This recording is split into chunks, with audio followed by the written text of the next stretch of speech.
I didn't quite know what to expect, and I had some veteran guys, and we were able to deal with a lot of adversity, when foul trouble and them making a run and getting up 6 in the second half, and we kept going. So, I appreciate Coach Izzo giving us opportunity.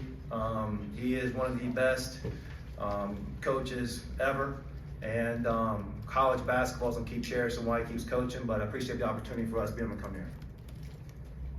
There have been some teams in the past. I'm sorry, can I go ahead? There have been some teams in the past, mid-majors, if you don't mind me using that expression, that have come here, and then we find out following March or a year later, Bucknell upsets Kansas, Lehigh upsets Duke. Did you schedule this thinking that you had a chance to do something this year, or in the future, do you have more surprises in store? Well, truthfully, we couldn't find a regional game to play. And, I know Coach Izzo isn't scared to play anybody. I mean, we're a good, whatever you want to call us, good major, mid-major, and, we've had good programs, but, he's not scared to play us, and he gave us the opportunity. I mean, I know if he had a choice, he's probably playing the Pistons, the Bucks, the Lakers. I mean, just to come up here and get tested, I knew we were going to learn a lot, and it's great to do it and to win. But, if something happened and Tyson Walker makes that shot in the regulation, we still would have learned a lot, and we'd have went back with our heads high, and then they pulled it out. But some things fell our way, and some things that didn't fall our way, we fought through and kept on going. Coach, congratulations on this experience, because it's obvious it's had an impact. And you were up in the first half. Talk about your halftime speech and what that was like to keep the momentum. And you can give us whatever versions, PG. That's fine though. Yeah, I mean it was pretty calm and about adjustments. And the guys all walked in, they were already talking to each other, and then there's like, look, let's go in the first 4 minutes, which that's something I always say. And I love the fact that my older guys, returning guys, were saying that before I got in there. And that first 4 minutes was, tough. And then it was a battle all the way through. But it wasn't, we made slight adjustments. I thought we were doing some things well. The biggest adjustment, we had to try to figure out what to do on Walker. And we knew they were going to go to him. We knew it was a tight game. He's going to get his touches, and sometimes we did a decent job. We didn't do a great job by any means, and he's a heck of a player, and we just did the best we could. Talk about the moxie that your guys had. It looked and sounded like they were confident. They were jawing with Michigan State. Michigan State's jawing back, but they didn't back down with their words or their actions. Yeah, I mean, that's kind of a trait of ours. I got certain guys on my team that love an environment and love going against a great team like this.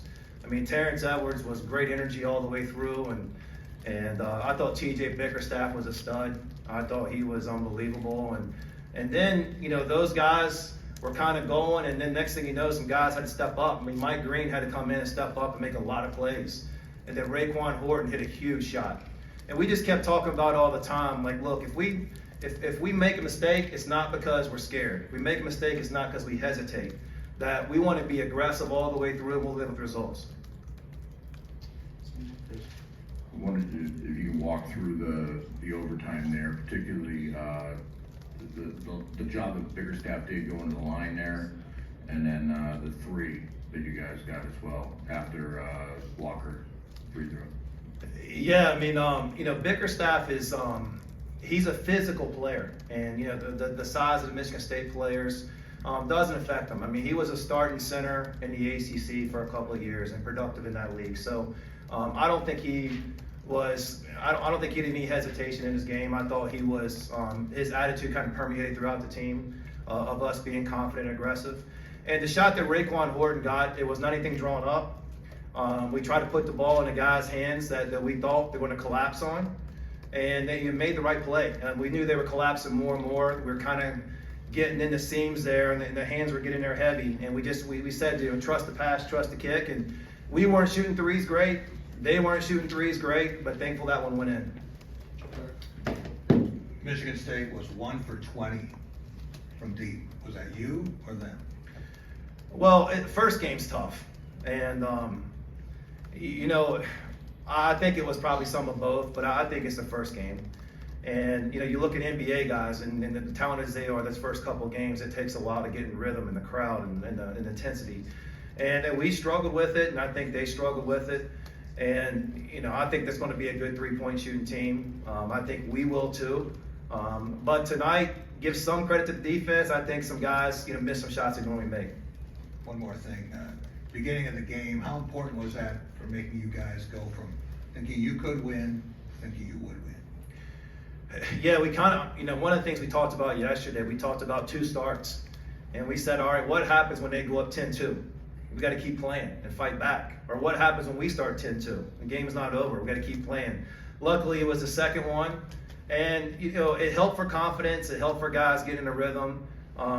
It wasn't any type of thing where our guys needed something to believe they could win. I don't think that was ever shaken, but it's good to get off a good start in this environment because people get steamrolled in here pretty quick when things start turning the wrong way. Coach, congratulations on the great win. I was just wondering, what's the mood like from the players in the locker room right now? And what does it mean to you as a coach to get a great win over Michigan State? Yeah, I mean, it's something that I personally will cherish later on. The guys, is an ecstatic locker room. It's because of the respect we have for Michigan State and their history and their players. And, for me, I'm like, we got to get ready for Kent State on Thursday. And it's going to be a tough one. And the great team won 28 games last year in the NCAA tournament. And it was a tough road week schedule. Well, luckily, we got this one. And this can't be our biggest game of the year. It's a great thing. Something we'll talk about later and great for these guys. But, we got to keep getting better and keep getting better. And then our bigger games should come down the road.